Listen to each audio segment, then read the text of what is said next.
kami di Bersama ambil jalan yang panjang. Sebab tanggungjawab kita lah kalau adalah di kalangan kita yang fikir pasal generasi akan datang. Kita ni dah lepas lah, tak apalah. Ada yang senang sikit, ada yang susah sikit, tapi kita dah lepas hidup. Kalau kita rasa susah sekarang, bayangkan yang muda-muda ni macam mana.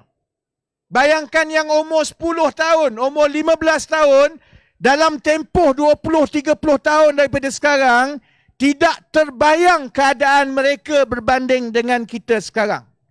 Sedangkan kita dah nampak pun generasi muda, saya umur 50 sekarang kan. Saya tengok yang 20 tahun lebih keluar universiti, ada ijazah, kerja jadi bawa Grab, kerja hantar makanan. Itu yang berlaku sekarang.